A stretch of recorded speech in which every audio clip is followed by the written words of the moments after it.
Yo, nous revoilà dans le jardin. Oui, donc petite vidéo aujourd'hui les gars. Donc hier on a parlé de Xavi reste. Son système est-il bon ou mauvais? Maintenant on va en parler maintenant. Mais hier voilà, j'ai donné mon avis sur Xavi. Devait-il rester, pas rester? Voilà, j'ai mis mon opinion. J'ai été à fond dedans. Maintenant il y a des gens qui ont aimé, des gens qui n'ont pas aimé, des gens qui n'ont pas regardé. D'ailleurs je vous invite à aller voir vous tous. Voilà, si vous trouvez que j'exagère dans les explications de Xavi, mettez-le. Si vous trouvez que non, au contraire, c'est la classe, mettez-le aussi, ça fait plaisir, parce que oui, ça fait plaisir. Aujourd'hui, on va parler du 4-2-2-2, ou du 3-4-4-2-2-8, ou du 8-2-2-2, ou du 4-4-2, ou du je sais pas quoi. Bref, la formation que tout le monde râle, le 4 milieux. 4 milieux. Pourquoi jouons-nous avec 4 milieux? Ça, c'est une question que vous vous posez tous. Donc j'ai décidé aujourd'hui de faire une petite vidéo où je me suis dit tiens, on va placer ça tranquillou, petit tableau ici, et je vais essayer de vous expliquer qu'est-ce qui n'a pas été au match d'avant, qu'est-ce qui n'a pas été au match d'avant, qu'est-ce qui n'a pas été au match d'avant encore, qu'est-ce qui n'a pas été au match d'avant, mais vers quoi on va quand même, parce qu'il y a des choses quand même il faut regarder, il faut analyser les gars. Donc juste après ça.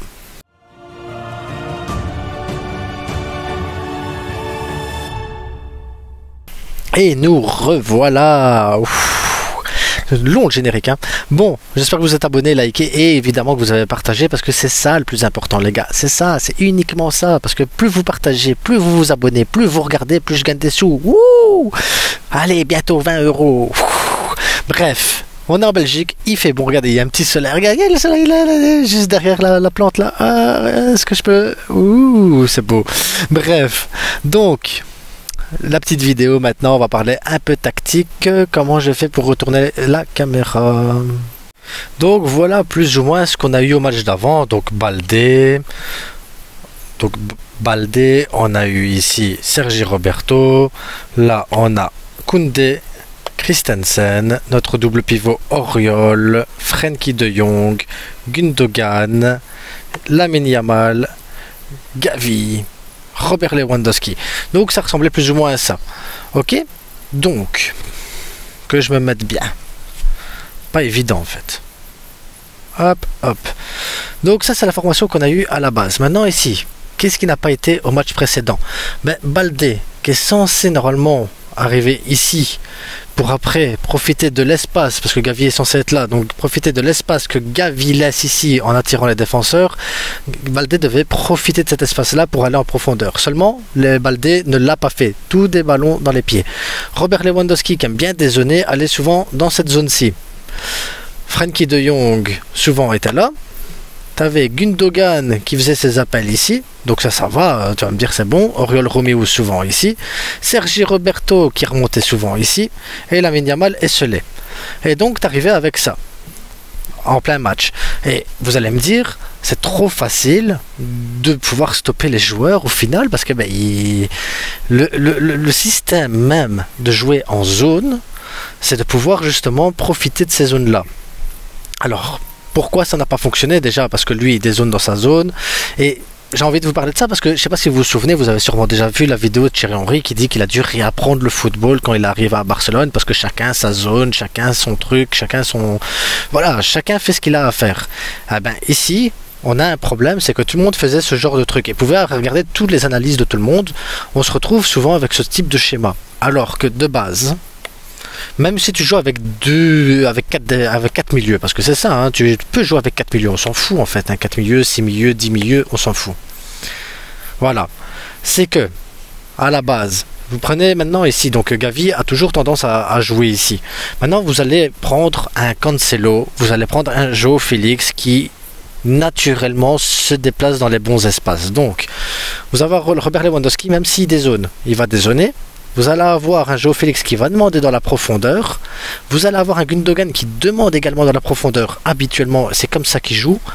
Vous allez avoir un Gavi qui va jouer plus bas, parce que pour moi, Gavi va jouer plus bas. Et il pourra à ce moment-là rester ici ou profiter. Voilà. Et tu vas avoir un Frenkie qui va pouvoir monter, ou monter comme ça, avec Gavi qui va s'exécuter. À ce moment-là, personne n'est dans la même zone.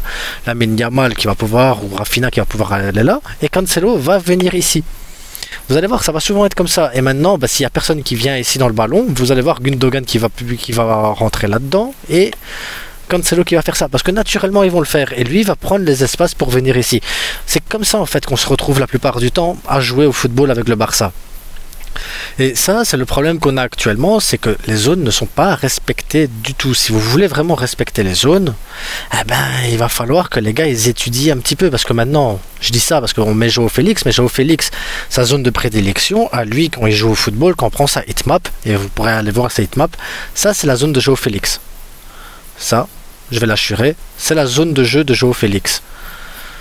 Gundogan, sa zone de jeu, depuis qu'il est au Barça, sa hitmap, elle est là.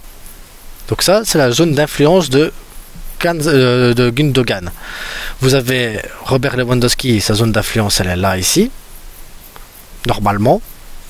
Et ensuite, vous avez un Lamine Yamal qui, lui, va plus comme ça. Donc, voilà.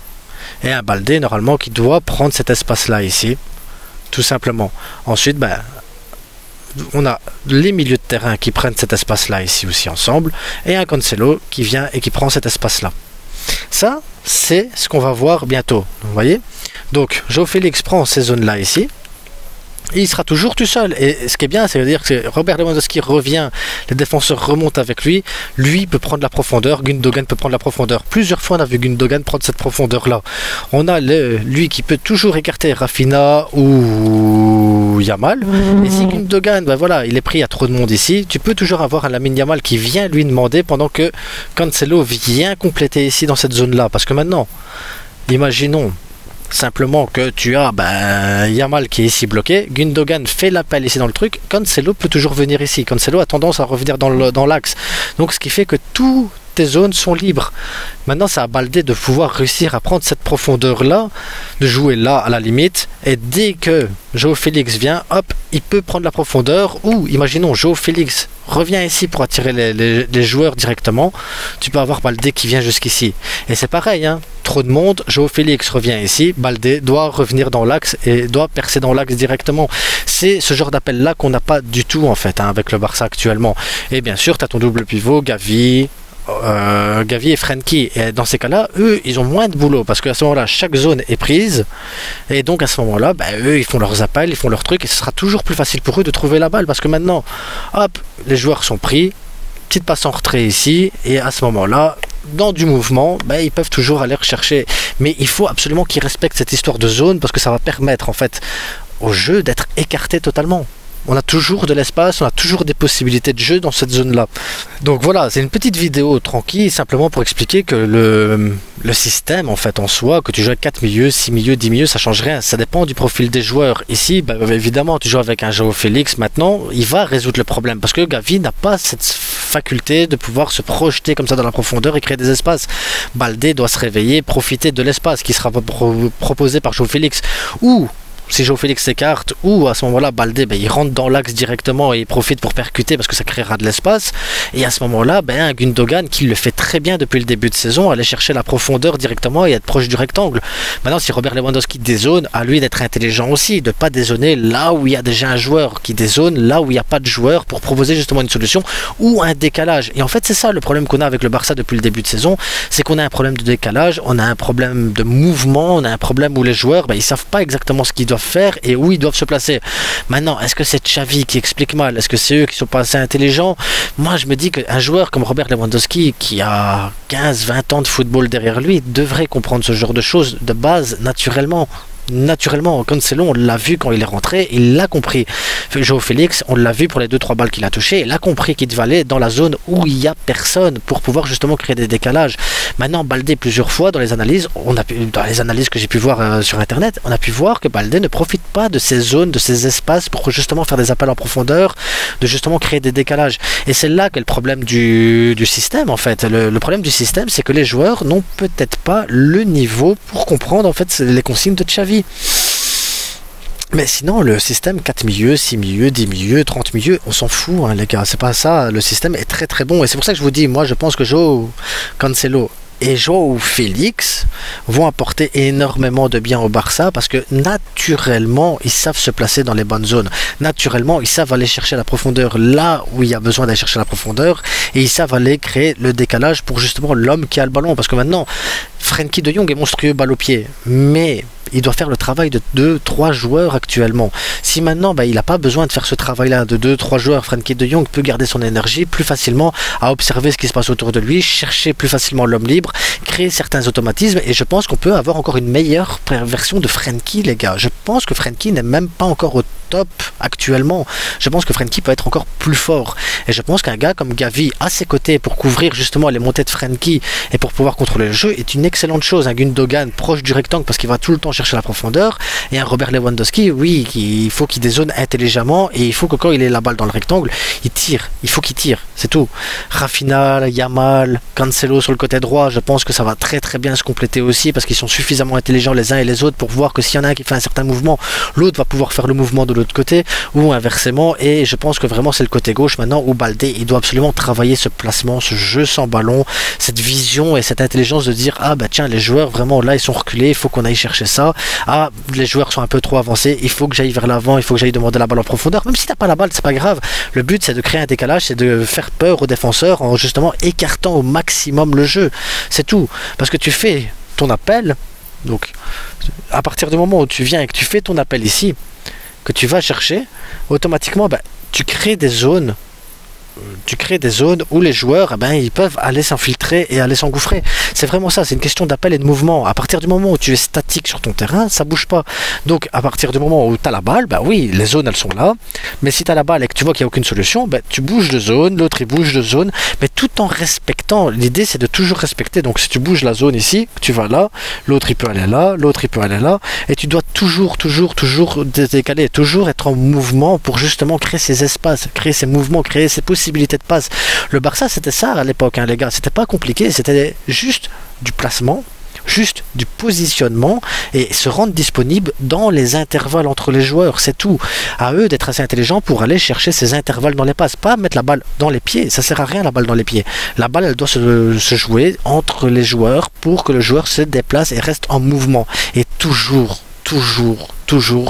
tourner vers le jeu. Ton contrôle de balle doit être tourné. Tu dois faire ton contrôle de balle de manière à avoir le jeu devant toi. Pas les balles. Ah, la balle elle arrive, je la mets en retrait tout de suite. Non, tu dois faire ton contrôle de manière à te retourner. Hop, tu te retournes et tu as le jeu devant toi et tu y vas et tu profites à fond. C'est ça l'idée en fait, les gars. Le foot c'est simple, hein. Faut pas être Ronaldinho spécialement, hein. Oui c'est magique et tout ça, mais après à une 2, un mouvement, un contrôle de balle, hop, une transversale, changement d'aile, changement de rythme, c'est tout ce qu'on demande, hein. Bref, dites-moi ce que vous avez pensé les gars, c'est une petite vidéo tranquille, posée et calme les gars, mais pour moi le système de Xavi est excellent et je pense que Cancelo et João Félix va nous apporter énormément de bien dans ce système les gars, énormément de bien. En attendant, abonnez-vous, likez et on se retrouve bientôt. Bientôt, j'ai pas de date, peut-être pas demain parce que voilà, demain je sais pas en fait, on verra. Ciao.